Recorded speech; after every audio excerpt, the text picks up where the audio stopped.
बेचेर हिँड्दाखेरि व्यापारी जस्तो देख्नुभयो होला है, किताब बेच्ने व्यापारी भनेर यसो देख्नुभयो होला। तर चाहिँ हामी चाहिँ किताब बेच्ने व्यापारी चाहिँ होइनौँ। किताब चाहिँ बेचे पनि व्यापारीले के गर्छ, आफ्नो फाइदाको लागि व्यापार गर्छ। जहाँ जहाँ पुगेर पनि जेसुकै गरेर भए पनि आफ्नो व्यक्तिगत फाइदाको लागि चाहिँ व्यापारीले व्यापार गर्छ। हामी चाहिँ के हो त भन्दाखेरि एउटा राष्ट्रको फाइदाको लागि, राष्ट्रमा पनि सबैभन्दा धेरै जनसङ्ख्या किसानको छ। हेर्नु, धेरै जनसङ्ख्या 80-90% भन्दा बढी जनसङ्ख्या चाहिँ किसानहरूको छ।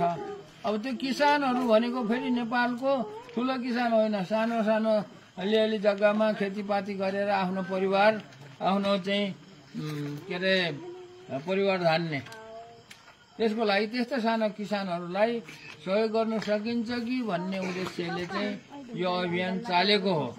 र हामीले सहयोग गर्ने भनेको किसानहरूलाई चाहिने, सानो किसानहरूलाई चाहिने औजारहरू बनाउने। अब कस्तो औजार बनाउने, अब ठुल्ठुलो औजार त बनाउन सक्दैन।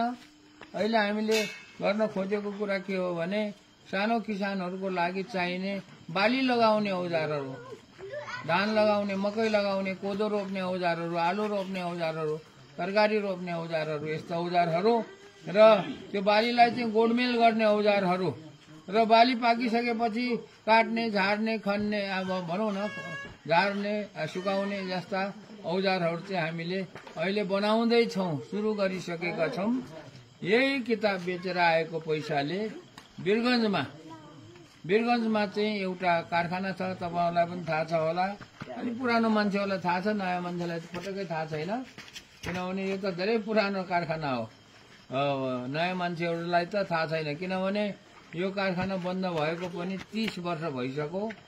र यो पुरानो कारखानालाई हामीले यो किताब बेचेर आएको पैसाले मर्मत गरेर अघि भने जस्तो औजारहरू बनाउँदैछौँ। अब हामीले बनाएर औजार बनाएर त्यो बजारमा ल्याएर धेरै नाफा खाएर एकदम धनी हुने भनेर भनेको होइन। हामीले चाहिँ सकेसम्म सस्तोमा, अब सकेसम्म राम्रो, अब भनेको त छ सकेसम्म राम्रो, अब त्यसमा दिमाग चाहिँ धेरै ख्याउनु पर्छ। अहिले चाहिँ त्यस्ता औजारहरू बनाउँदैछौँ, तर अहिले सुरुको औजारहरू हो, धेरै राम्रो नहोला, तर भविष्यमा त्यसलाई सुधार गर्दै लगेर राम्रो राम्रो औजारहरू र नेपालको किसानहरूलाई के अरे फाइदा हुने, राम्रो हुने, सहयोग हुने औजारहरू बनाउने भनेका छौँ। अब कोसिस गर्दैछौँ, हेर्दै जानु होला। अब आजभोलिको जमानामा अब यो सोसियल मिडिया, फेसबुक, युट्युब भन्नेहरू सबैले हेरिरहनु भएकै छ। तपाईँहरूले हेर्ने हुनेहरूले, हेरेकोहरूले चाहिँ नहेर्नेहरूलाई पनि यस्तो भइरहेका कुराहरू, किनभने मैले फेसबुकमा, युट्युबमा यस्ता त्यहाँ भइरहेका प्रगतिको बारेहरूमा कुराहरू लेख्छु, राख्छु। त्यो कुरा चाहिँ सबैलाई सुनाइदिनु होला भन्दै अहिलेलाई धन्यवाद दिन चाहे। हामी दमक जान्छ है त, ल सबैलाई धन्यवाद।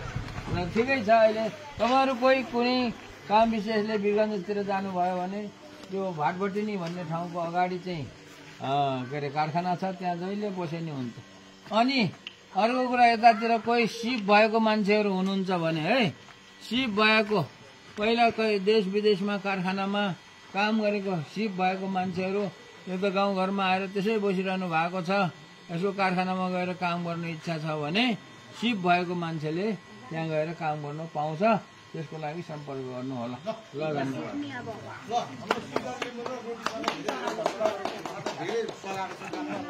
रोटी सर कहाँ जानु? रोटी सर